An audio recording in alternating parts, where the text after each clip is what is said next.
What do you think is the most important quality as a leader today? Oh, good question. So for me, it's all about trust.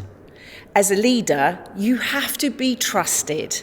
You have to trust your people, and you have to give people the space in which to operate. And then understand where and how does that person grow? And coaching. How do you coach that person to be their best self?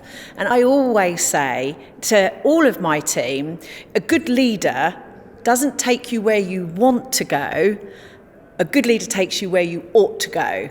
And it's about pushing those boundaries. And you can only push those boundaries, make that person achieve more and more if you start with that very, very basic need, the need all of us have, and that is trust. Do I trust this person? Does this person inspire me? And that's something that is born out of relationships. The more you talk, the more you'll trust. And that's my first and most important principle of leadership. Great. And do you think that technology has changed the way that we need to act as leaders? Do you know, I think technology is fundamental in the way we act as individuals. I think, look at how we've changed over the last 2 years. Yes, we had the ability to FaceTime, to use Zoom, to use Teams, but now a ton of our communication is that virtual world. So how do you make your personality come through a Zoom window? How do you make sure that you are making people trust you whilst they can only see you on a screen? On a screen, you don't see body language. It's very difficult to understand what is inferred rather than just what's spoken. And so technology has massively changed.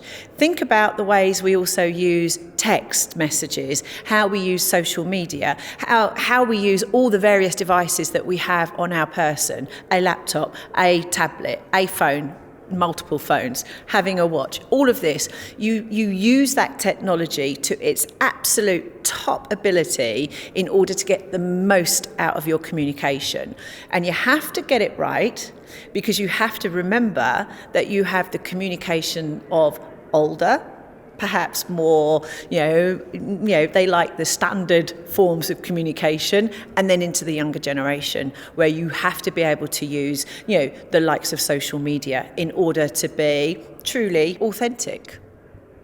And how do we create group culture in that? How do we create a common sense of where we're going? So I think this is the million-dollar question. And I think as we go forward into a hybrid world where we will have maybe working from home, we may have people that decide to constantly work remotely, some are in the office, some are on the road. We have to develop a personality for our companies and our cultures. And it all starts with a very, very basic principle of who are we? What is our culture code? And then how do we live and breathe that code? You've got to have the right mix of formal meetings and informal chats. You've got to have that moment that you would normally have by the coffee machine that you have, on Zoom or on Teams. Take the time to invest in that person. What are they doing? How are they feeling? How is how they're feeling helping the corporate world? How do you help fine-tune? How do you help coach that person to feel as a part of something? And that's where the culture comes in. You have to belong. Culture is about belongingness. It's about identity, and that you have to spend time working on that culture. It doesn't just happen, and the risk in this hybrid world is you lose that, because it becomes too business and not enough people. Yeah, and about people, in the IT industry, we often talk a lot about recruiting more women to leading positions. Yes. And what do you think is the reason that we're not there yet? And what do you think that we need to do in order to get there? I love working in IT. And I've worked in IT for quite a few years, all right, without giving away my age. But, when I first joined, there were no women. I mean, literally, I would walk into a room, I would be the only woman in that room. Did it bother me? No.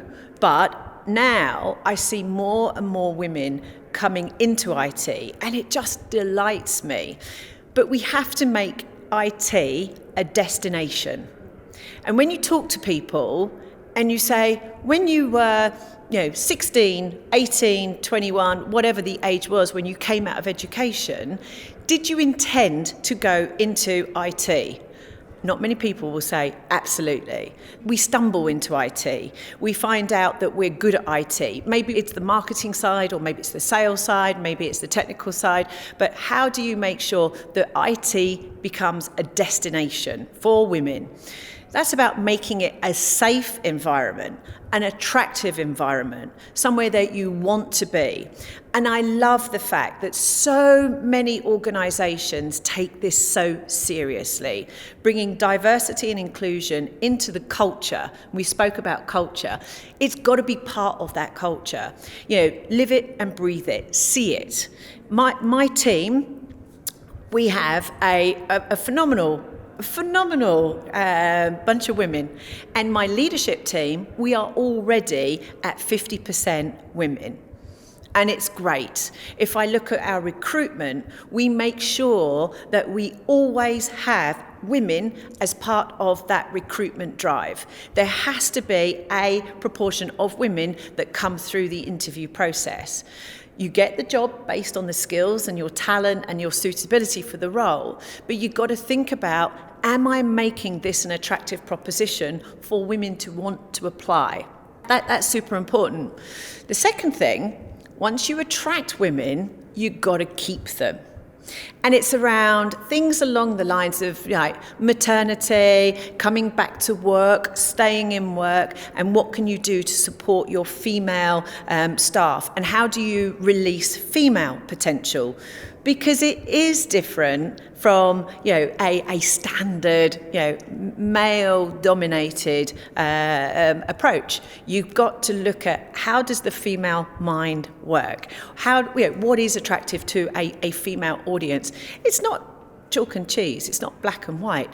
It's subtle, but you have to be mindful of that to keep and retain the talent once you've found it.